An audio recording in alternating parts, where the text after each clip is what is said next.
What we want to do is build long-term relationships with people who feel really passionately about fashion, as passionately as we feel about fashion. And if those are kind of at the micro or mid-tier end, that's great. We'll work with them, we'll build relationships with them. And so our focus this year is very much on building an extremely strong pipeline of ASOS talent. Explore the minds and marketing strategies behind today's winning brands and businesses. Tap into the power of the creator economy with Earned by Creator IQ. Here's Connor Begley. Hi, everyone. Welcome to Earned. I've got Dan Elton on the show today, the Chief Marketing and Customer Officer at ASOS. Welcome to the show, Dan. Connor, great to see you. Thanks for having me. And I'm so glad we got to do this live. It was fun meeting you in London in person. I'm really excited for what you're going to do with the brand. It sounds like you guys have really big plans. Yeah, it's an incredibly exciting time to be joining. I mean, it's been something of a turnaround for the brand and for the business. It's like many e-commerce businesses coming out of COVID, incredibly exciting times ahead for the next few years. I want to hit your background and go through all your history because I think there's so much leading into this. You've only just started at ASOS fairly recently, but now that you've gone through the kind of planning process, you kind of understand the landscape. Like you said, you've just had your first call with analysts recently with the markets. I'm curious, what is the plan? Yeah, last year, so I've been at ASOS for 7 months, and I joined halfway through a year, which was about stabilizing the brand, rebuilding the balance sheet, refreshing the leadership team.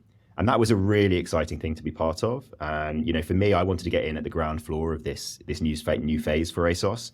I've walked into turnaround strategies halfway through, and it's not nearly as fun as when you get in at the ground floor and you can be part of a team who are kind of really bonding. And so I was really excited to join Jose and the rest of the leadership team here. So as I say, last year was mostly, Jose's strategy to kind of, rebuild the balance sheet, which we've done, refresh the leadership, and take a bit of cost out of the business.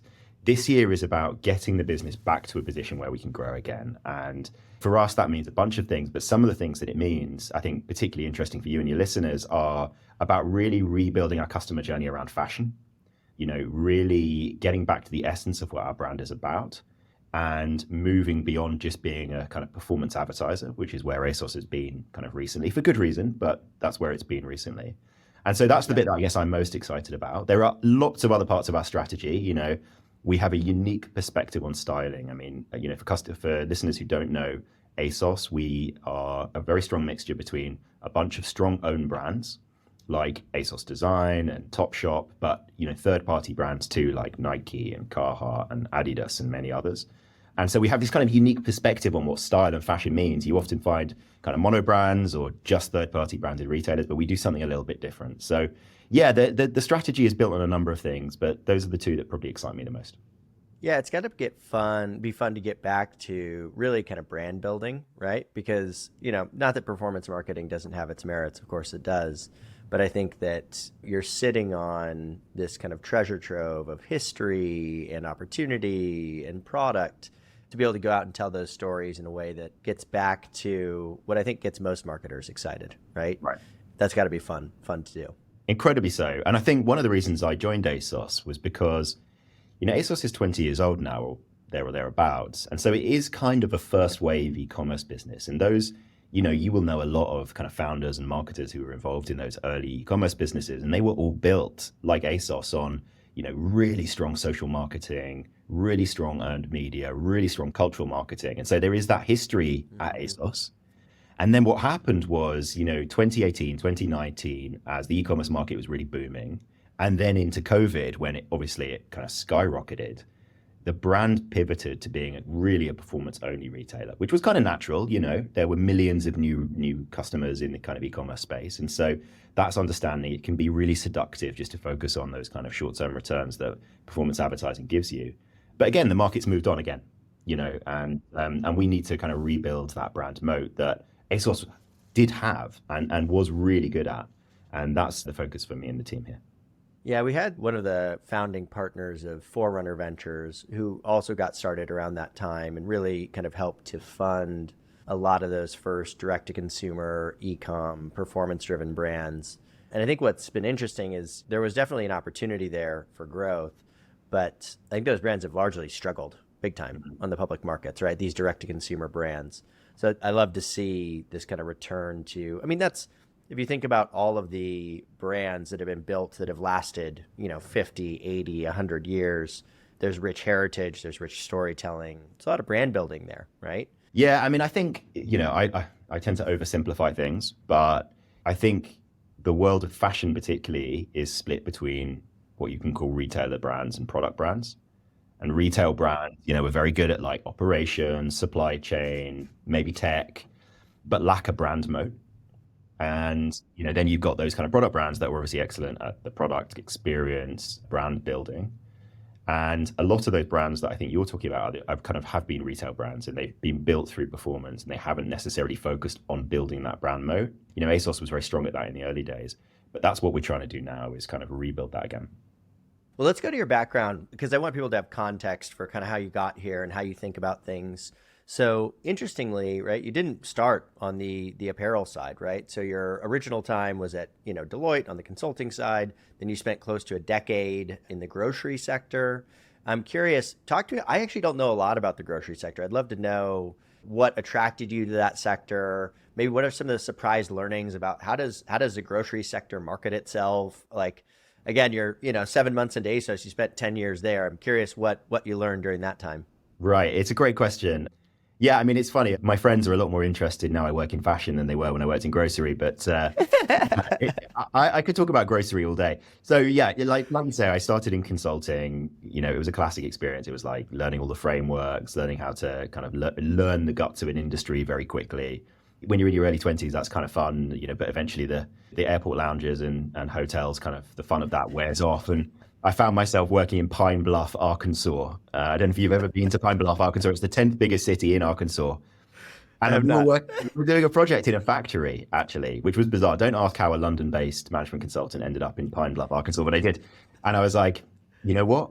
It is incredible to be in a factory rather than actually just writing PowerPoint presentations all day. So I vowed to myself when I got back from Pine Bluff, I was going to go and find a real job. And a real job. Yeah, a real job. Yeah, exactly. A real job. So, I'd mostly worked in the media industry up to that point. And I was going for a job at a big media player in the UK. And I thought I'll go for interview practice at Tesco. Had no interest in joining, but, I'd been talked into it by a recruiter and, thought I'd join. And honestly, you asked the question, what attracted me to grocery? What attracted me in the first instance was, for the first time in my career, I met someone who was a super inspirational leader. Someone who thought very deeply about people and people development and the possibilities for them. And so I never even went to that other interview. I just, I said yes straight away. I went through, I think, another interview round, one more, just one. And I went to work for him. And honestly, I never looked back. And grocery is just the most incredible place to learn. If you're working in big box grocery, the ability to execute quickly is remarkable. You can make a change today in the morning, and you can see the impact of that change in the afternoon. So I think that for me was incredibly seductive. Like, I've got a lot of friends who work in marketing and came up through the FMCG route or the beauty brand route, and they could spend 18 months maybe working on a campaign. Obviously, times are different now in the kind of e-commerce and digital. Yeah. But, if you were working at Unilever at that point, you would spend a long time working on your campaigns, building your brand. And that obviously has merit. But in the grocery sector, you've got Christmas, and then you're straight out Christmas into Valentine's Day, and then straight out of Valentine's Day into Easter. And then you're straight out of Easter into Mother's Day, Father's Day, the summer, back to school. And then you've maybe got 3 or 4 brand campaigns peppered in between. And so you're literally running, 10 to 15 campaigns a year. So, on the one hand, it was execution and the ability to see things changing at scale. On the other hand, it was the speed, which was really, really exciting for, I was in my kind of mid-20s at the time. That was really exciting. But honestly, the other thing was, as I said at the start, the leadership element and being able to work with just incredible leaders. And the best leaders that I've worked for have all worked in grocery at some point, because you are very early on in your career leading hundreds and thousands of people. If you're a store manager and it's a big box retailer, you can be, in your late 20s and managing 1,000 people. And so you have to learn how to motivate people, how to sell a vision, how to influence, how to deal with underperformance. And I've never seen that in consulting. Consulting was an amazing experience, but it was not famous for great coaches, great leaders, and grocery really was. What drove me to leave grocery, Connor, just quickly, was actually, as I'd kind of moved into the marketing space, I had this realization after 2 or 3 years that actually what drives people to shop, particularly in physical retail, is how close they live to the store. And you have the ability to influence about 2% of a grocer's customers into switching or changing.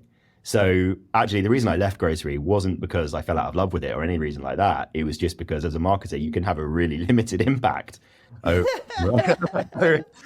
over your brand. We love the 2% change you've driven. Thank you so much. Yeah, exactly. Yeah, exactly. That is fascinating. I guess that makes sense logically, right? You just go to the one that's most convenient to you. Right. I mean, there's definitely in my neighborhood, we do go to the one that is technically the closest, which is interesting. But we do have 3 options that are within a couple of minutes of each other. And so I feel like within that, like there's some real decision. It's like we've got Safeway, Whole Foods, and Trader Joe's, right? They're all within a minute or 2 of each other. But yeah, that makes sense generally. And I think to your point, just thinking through kind of what a grocery business is like, I mean, the number of brands, the number of categories, the number of choices, it just operationally sounds like a good learning ground, right? A good testing ground as well. Incredibly so. Yeah, that's exactly it. Just to hit on grocery, one last thing, because I do think frankly, it's relevant to me. I'm sure it'd be relevant to other people. So you went through a fairly massive integration of 2 businesses, so Argos and Sainsbury's businesses. I'm curious, for others that might go through that kind of merger or acquisition, what would be your advice to them? What did you learn from that? What was that part of your experience like? Yeah, that was an amazing experience, actually. So, what happened to me was I decided to leave Tesco and go and join Argos. And a lot of your listeners, I think, probably won't know Argos. It's a UK-based general merchandise retailer, and then had a very successful pivot into essentially omnichannel retail, like click and collect retail. That was my kind of first experience of a proper turnaround. And then it got bought by Sainsbury's, which is, the second biggest grocer. So I went from essentially working for the biggest grocer in the UK to the second biggest grocer in the UK. The biggest learning for me was focusing on cost synergies versus revenue synergies. So I think if you are part of a management team that does a piece of, very large M&A, the temptation is to focus all the organization's effort on getting the cost synergies out. If you're a public business, that is what you're going to be reporting on, and that is where you're going to be measured. And I fully understand the importance of that. But actually, the strategic case for Sainsbury's to buy Argos was the revenue synergies. It was the kind of sharing of the customer bases. It was the cross-selling. It was some of the interesting stuff we could have done there. And it took us almost 3 years to get to that, or 2.5 years to get to that. And so, I think I would have prioritized that more quickly. I think the second thing, and this is not anything that you won't, either have experienced yourself or your listeners won't have heard about, but, culture and the danger of being kind of eaten alive. Even in 2 businesses that were quite large, Argos was a 4-5 billion pound revenue business. Sainsbury's obviously much bigger than that, but maybe 20 billion, 15, 20 billion. But they had very different cultures, and it didn't take long for one to overwhelm the other. And what made Argos quite a magical place, a place that had survived a really brutal turnaround and had quite a lot of entrepreneurialism and, kind of speed to impact, that kind of got lost quite quickly. And so if I was going through that again, I'd love to think about how to preserve some of those and maybe almost kind of reverse engineer them into the acquiring organization. But yeah, it was a super interesting time. Yeah. We went through almost a very similar, much smaller scale, obviously, kind of integration. And those are similar challenges, right? Where it's like, okay, hey, we're 40% of the business, you're 60% of the business. How do these 2 cultures meld? And the thing is, the new culture that emerges will be a new culture, right? It won't be the same as either of them previously. But how do you do it in a way that doesn't feel like you're losing that culture, right? It doesn't feel like you're losing that entrepreneurialism that maybe you had previously. It's a challenge. And again, ours has been a very successful combination. It's gone very, very well for all the reasons that we thought it would. But it's a challenge. It's not for the faint of heart, for sure. Yeah, and I think, when the faces are still the same, you can kid yourself that everything stays the same, that the culture stays the same. But I think that can change very quickly. And some people adapt very quickly and others don't. I think it can be really exciting to be part of that, but it can also be quite a dangerous moment for the success or failure, I think, of that activity. Yeah, 100%. So you mentioned, you leave grocery, you're like, I want to have an impact from a marketing perspective. Interestingly, you went to the technology side, so you went to Google. I'm curious, what made you decide to shift to technology after spending, so much time on the retail side or on the grocery side? Well, look, I mean, honestly, it was mostly about personal growth. Mm, So I'd spent 10 years working in grocery and general merchandise, predominantly in physical retail, but a little bit in e-commerce. And, I was starting to think about taking a CMO role, and I kind of felt I wasn't qualified to really work in the omni-channel future. mm, Argos was very interesting business. It was mostly e-commerce, but in both of the grocery businesses I worked in, e-commerce was something of an afterthought, even though in absolute terms they had very big e-commerce businesses. So when the opportunity came up to go to work at Google, it was a no-brainer. It was a huge adjustment. I went from leading very large teams, from working in an organization where as I said before, you can make change happen very quickly and you can see that change happening very quickly, to an organization where really no one manages very large teams at Google until you're extremely, extremely senior, and where actually change can take a lot of time because, the risks associated with change at Google are enormous. And some things happen very quickly at Google, but I worked in the London office and it's a West Coast based tech business. And so, change can be a little bit more incremental and a bit slower. But it was an incredible experience. I was there for 3 years. I joined in Black Friday week 2019. I had 4 months getting to know my team, visiting my clients all around the world. And then COVID hit, and I spent the next 2.5 years working out of my spare room. But I couldn't have thought of a better place to be. It was amazing. yeah. And you were working primarily with the fashion and apparel sectors, right? While you were at Google. Yeah, so Google has a sales org. I mean, a Yep. lot of advertisers don't really feel like Google has a sales org because it never really feels, it doesn't feel like you're working with salespeople a lot of the time. The product market fit is such that it's not a hard sell. But Google has a very large sales team. I worked in the large customer part of that. And my clients or my team's clients were mostly global fashion, sportswear, and luxury players. So, ASOS was one of my clients, Nike outside of the US, and Adidas, and, some really amazing brands. That had to be a great way to, you get to observe them, right? Like that's something that we get that I really enjoy is, we're talking to some of the smartest brands in the world and you get to, watch what they're doing, observe them, teach them, right, about something that you understand hopefully better than they do. I'm curious, in between kind of Google and ASOS, you had a short stint at made.com. It looks like it was a particularly challenging environment, right? Obviously you had all the supply chain disruptions, volatile market, et cetera. And I think made.com went into administration, I believe, right? So what was that experience like? Again, short experience, 6 months of your life. I think you kind of stepped into the storm a little bit. What was that like? Just before I tell you about Made, you literally took the words out of my mouth there, Connor, about Google. The reason I went there as someone who kind of always wants to really make a career on the brand side was the opportunity to form a thesis of what a good CMO looks like. And you work with probably hundreds of CMOs. I was working with maybe 20, 25 at a time. But it was that opportunity to really observe what good and maybe, not so good CMOs were doing that was the opportunity. So that was why I went there. So yeah, your question was about Made and my experience in Made. And man, I could talk about it. It was 6 months and I could probably talk about it for 6 months. It was, it was Not a lot of sleep. Yeah, honestly, it was the first time in my career that my health, my mental health really suffered. It was a rocky road. It was the saddest professional experience of my life, but it was also the greatest learning experience. And for those who don't know Made was a UK-based European pure play furniture retailer. It was about 10 years old when it went into administration, 10, 12 years old maybe, and had really grown strongly and then rocketed during COVID. And it taken that opportunity to IPO. So it IPO'd in the summer of 2021, and I joined them in about March time, 2022. And when I agreed to join, they were growing at 30%. Like I said, they just IPO'd. They had 100 and something million in the bank. And then after I worked my notice at Google, they were shrinking at 30% a year and burning through that cash. And so it was a real head spinning moment for everyone in the business. It was a head spinning moment for me personally, because obviously it wasn't quite what I thought I was walking into, but I decided to stay and really thought there was, through that kind of 6-7 month period that I was there, really thought there was a possible future because the business and the brand was incredible. We talked a little bit before about brand moats, and Made had an unbelievable brand moat for particularly kind of urban European consumers in their kind of 20s and 30s. Made was the place to buy furniture. There are still young professionals in London walking around looking lost because they don't know where to buy their furniture to furnish their flats, their apartments, now that business is folded. So it really had a very, very strong following. So, I mean, what did I learn? So many things. I think without being too technical, I think the most important thing I learned was about unit economics and really understanding your unit economics and not waiting until it rains to get your unit economics in order. Made had never made a profit because it had very high acquisition costs. And it was always, like loads of businesses that you'll be familiar with.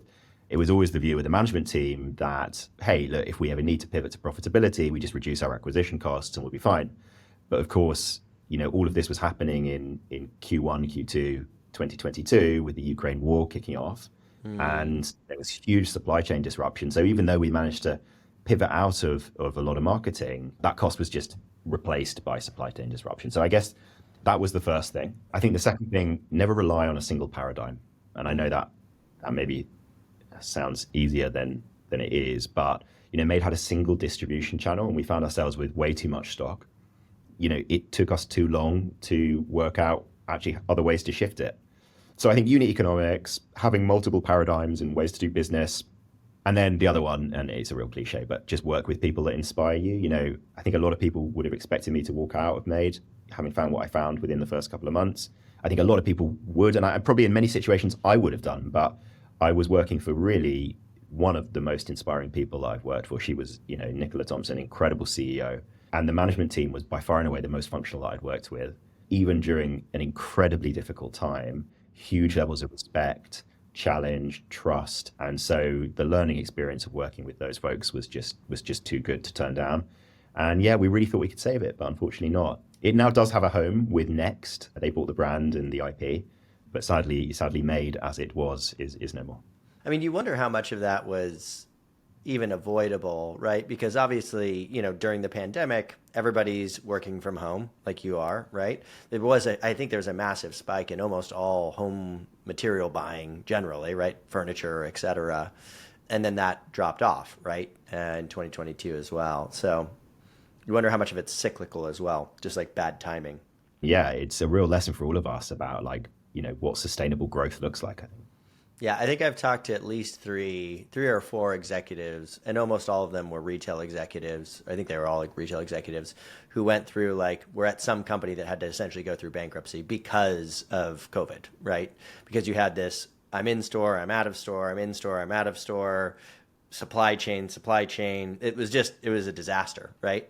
So let's get back to ASOS really quickly. And I'd love to hit on, obviously, the people that listen to this are coming from us primarily. So they are interested in the creator economy, influencers, et cetera. And I know particularly in the kind of the fast fashion sector, there's had a huge impact across, Fashion Nova, Boohoo, and Pretty Little Thing have obviously leaned in. Zara and H&M are leaning in pretty aggressively. And again, obviously ASOS is a different beast in some ways. But I'm curious, how are you guys approaching very specifically the kind of influencer marketing and creator space? And what do you think are some of the opportunities there? I mean, this is a space where there's huge upside for ASOS, but we may not be able to kind of teach your listeners, particularly your more experienced listeners, anything massively innovative. Because actually, like I said at the start, ASOS is focused so much on lower funnel performance advertising that it's really neglected the opportunity in the creator and influencer and earned media space. So, how are we approaching it? So I think we're thinking about it in a few ways. I think the first thing, and, shameless plug here, we're building muscle, we're building capability. We've got loads of open roles in that space for people who work in social, influencers, creators, PR. So we are building the team. And I think that's super important to me. One of the things that I learned from you and others was that this is something, you can do with a bit of help, but you've really got to do yourself. Yep. And so that's the first thing we're doing. I think the second thing we're doing is we observe a lot of fashion brands, mainstream fashion brands, running kind of hit or miss, pay to play, or one-off kind of collaborations, if you like, with megastars, mega talent. Yep. And, we're very fortunate. We have strong budgets. We have, a lot to spend on marketing this year, but that's not what we want to do very, very clearly. Myself and Vanessa Spence, who's our chief creative officer, that isn't what we want to do. What we want to do is build long-term relationships with people who feel really passionately about fashion, as passionately as we feel about fashion. And if those are kind of at the micro or mid-tier end, that's great. We'll work with them, we'll build relationships with them. And so our focus this year is very much on building a extremely strong pipeline of ASOS talent, basically. We've just released a new campaign this week, which is called ASOS Your Way, which is our first version of that. And, some of the people that we're working with for that campaign, it's a talent-led campaign. And some of the people we're working with, like Josh Ryan, for example, they're thrilled. They're completely thrilled to be working with ASOS. Josh said to us, Josh has got kind of 4 million followers on TikTok. And he was saying to us that he's written to ASOS 5 times over the last kind of 4 or 5 years to work with us and just hasn't been able to find a response. And so that's what we want. We want to work with, he is mega talent, obviously, but we want to work with creators at all levels who feel as passionately about our brand as we do. So that's that's where we're focused at the moment. There is also a big branded content play. There's always going to be a role for branded content, but we're kind of building those muscles at the same time. Well, I mean, that's the way that you describe it is the way that I would do it, right? And so I think that I'm excited to see the results. And obviously, I think there is an incredible amount of love for the brand, right? Both the kind of the retailer and the sub brands.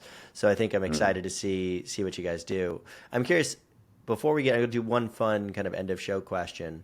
How did Google think about creators? How did the CMOs, and maybe what were some of the aspects of the kind of CMOs that you think were the best? Because you were there fairly recently. Yeah, I mean, that is a very interesting question. And look, I will caveat it by saying that I worked in one office in one team at Google. I don't think anyone except for Sundar sees Google in its entirety. And I'm not just saying this because I work there and I have a lot of friends there. It's my firm belief that YouTube is, the best video media platform out there. I think it's got the best content and it's got the most engaged eyeballs. So I do think it is the best media platform. Honestly, though, Connor, like when I was at Google, the conversations we had with CMOs time and time again was, how do we get on board with this? And I think at the time that I was there, Google came at advertising and partnerships with creators on YouTube at the same way that it came at almost all of its ad products, which was, how can we monetize this as quickly and as broadly as possible? Mm-hmm. And we probably weren't as successful at partnering, kind of creating 3-way partnerships between creators, brands, and YouTube as you could have been. So I think we kind of felt outflanked there a little bit by some of the other platforms. Yep. But, like I say, the best content is still on that platform, I think. And it's just a question of like finding a way to build kind of sustainable partnerships there. To your point, the amount of time spent on YouTube is just so unfathomable. It's like, I can't remember the stat. I think it's from like 2 or 3 years ago, but people spend 1 billion hours a day on YouTube, like 1 billion hours a day. And that was like a big goal internally, supposedly within YouTube. And so it's just like, it's just so much time. So there's got to be, there's clearly a reason that people are spending that much time. I think if you were to look at the creator space more broadly, in terms of where content is being created in the brand space, it's really kind of Instagram in the lead, and then TikTok, and then YouTube, depending upon the channel and depending upon the kind of the category, right? So like for gaming, Instagram isn't as big, but for beauty and fashion and travel and whatever, Instagram's bigger than the other two. And TikTok's growing very, very quickly right now. So one of the things that we've been observing was you had kind of the user growth spike on TikTok over the last, call it 2-3 years, but the content about brands wasn't growing at the same rate. And then what's happened is I think that this kind of generation of creators on TikTok is looking around saying, hey, I've got 500,000 fans or 1 million fans. How do I start actually making some money on this, right? How do I do that? And they're realizing that if they, release their own barbecue sauce or start working collaboratively on a new collection, right? That this is the way that they actually make money and that they need to talk brands, that needs to be a percentage of their content in order to properly monetize, because that's where most of the money is on the brand side and in the marketing side. And so with a lot of our categories, we're seeing TikTok grow in EMV like 100, 200% year over year is very, very, very fast. So that's kind of what we're seeing in terms of channels. I think generally from a content and time perspective, TikTok really caught Meta and YouTube flat-footed with the kind of short form video content. So short videos typically tied to music or obviously some kind of sound, but they are rapidly catching up. So if you look at the earnings statements of Meta and Google, I think Instagram Reels, which is the competitor product to TikTok, is growing well over 100% year over year in time spent and in revenue. And YouTube Shorts is also growing well over 100% year over year in time spent and revenue. So we'll see. We'll see what ends up happening. But that's generally where it's at right now in terms of the data. Well, let's do one fun end of show question. So there is a lot about Dan Elton, the working professional. But I'm curious, how does Dan Elton spend his time when he's not dominating the marketing landscape? What do you do outside of work? Great question. So I've got two small kids who are 8 and 6. And for those with kids, they will know that that's an age where it's like you're on the cusp of moving, particularly for my 8-year-old, you're on the cusp of moving out of the really kind of early childhood, and they'll be teenagers before you know it. Yeah. So right now, I'm trying to hang on to every moment with my son and daughter where they are still tiny and enjoying being with me. And I know that sounds a bit depressing, but I actually love it. So I'm trying to be very mindful about that. The other thing, jokes aside about that, like I am a middle-aged cliché, Connor. So during COVID, I got hugely into cycling. Oh, cool. And there you go. In all of my spare time, I try and cycle. I love cycling. I love cycling indoors. I've got Zwift. I don't know if you know Zwift or are a fan of Zwift. It's kind of an indoor cycling app. It's incredible. Another kind of COVID boom story. And outdoors when I can. I mean, in London, it's hard to get outdoors too much in the winter, but it's just an incredible way to blow off steam, get some time to think. Great for your mental health. So yeah, so time between kids and cycling. There you go. Yeah, I've got a 1-year-old, a 3-year-old, and a 5-year-old. I am rapidly approaching the ages you're talking about. I'm excited, but I think to your point, it's like you blink, you're like, wait, how did this year pass? How did these 2 years pass? Like, what is happening? It kind of becomes a blur. So, yeah, it does, and you got to hang on to it. I think it can be exhausting when you're in it, but it's wonderful, and it'll be gone quickly. So totally. I literally saw a guy last night, and he's like, the days are long, but the years are short, right? That's the way they describe this time in life. Well, Dan, I really appreciate you taking the time, and congrats again on all your personal success. I'm so excited to see what you guys accomplish with ASOS. I think the palette is there to really crush it, and I think you guys are going to, based on my knowledge and my conversations with you. And so good luck, and I'll see you soon. Be a friend, tell a friend, and subscribe. Earned by Creator IQ. Creator IQ is your all-in-one solution to grow, manage, scale, and measure your influencer marketing program. Ready to unlock the power of the creator economy? Get started with a demo today at creatoriq.com.